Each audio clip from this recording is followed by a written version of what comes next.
Dear Diary, I believe I'm a good person. You know, I think that there's good in everyone, but here we are.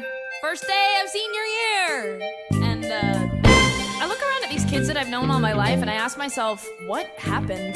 Freak, slut, burnout, bug eyes, poser, lord-ass. My name is Nicole Visco, and I am playing Veronica, and she is the lead of the show, technically, and even though it's called Heather's.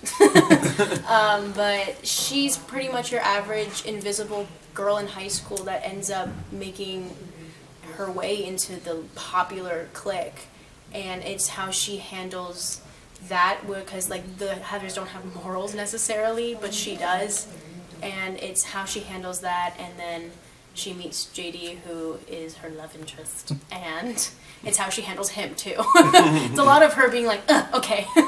So tell us about JD then. I'm Thomas Sanders, and I will be playing JD. But basically, he comes from the other side of school society. He's a drifter.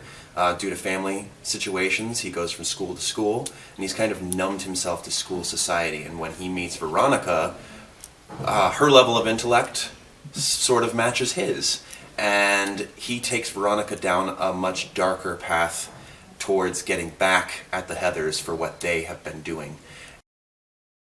I'm Caroline Drage, and I play Heather Duke. She wears the color green, which kind of represents green with envy, but then she'll transition into a new color as the show goes on. And she's kind of the beta Heather.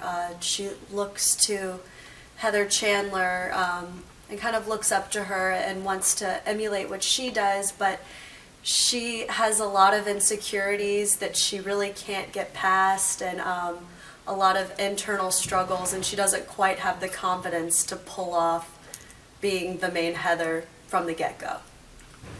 What about you? I'm Lindsay Wells, and I play Heather Chandler, and she is the ruthless queen bee of the group. She's super mean, kind of larger than life, almost.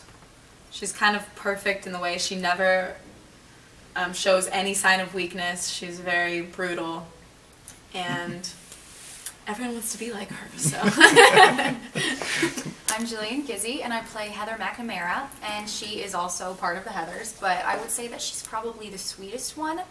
I think that a lot of the people in the school actually do like her, but she is associated with the Heathers, so she's going to, maintain that quality.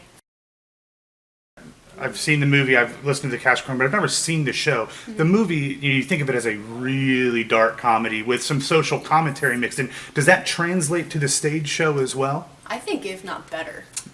I think that with the film, it's very, very realistic and a little hard to grasp, whereas on stage, audience members can suspend their disbelief enough to be like, oh, okay, I can believe this more, all right. I think the brilliant thing that they did with this show is that they fleshed out these characters in such a way that it gives them all sort of reasons or mysteries as to why they are the way they are.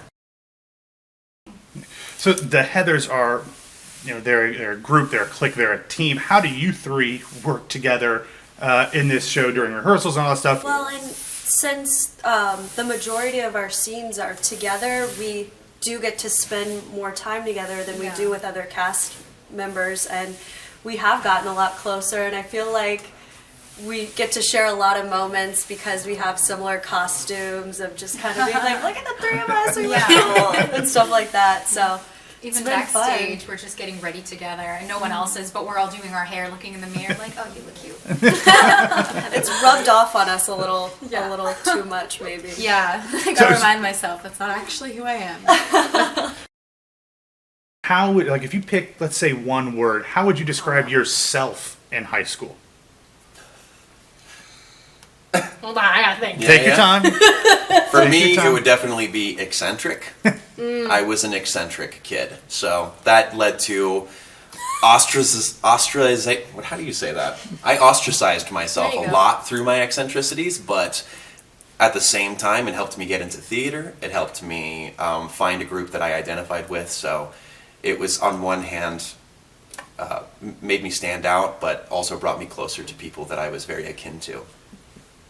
I'd probably say just there. I wasn't a part of the popular crowd, but I wasn't completely invisible. I was literally just there. I just kind of try to get by without being too noticed, because sometimes being too noticed is a bad thing. I was like a part of theater and stuff, but I just was like, I'm gonna be here in the back. Okay, thanks. Okay, so we talked about how maybe the characters have impacted your real life personas. Has any of the classic Heather lines creeped into your normal speech patterns or anything like that? Yeah, I keep saying the chainsaw line. And That's the one I've been referencing. I wanted someone yeah, to luckily that one hasn't been too common in my normal speech, but I'm definitely, if someone says something, I'll be like, oh, that's so very, and then I'll be like, sorry, I don't, you know, yeah, anyway. Well, and one of there's a lot of topics that are discussed in the show, from bulimia to suicide to bullying. And I know that this production is doing something with the Upstanders program to specifically make a difference with school bullying. Did you want to kind of mention that a little bit? Yeah, we're really excited about it. We will be raising proceeds for Upstanders, which will be an anti-bullying organization. They basically go out to middle schoolers, talk to 8th and 9th graders about if they see something bad in school, bullying, students that may be asking for support, that they go and they say something and they do something. They stand up to the bullies.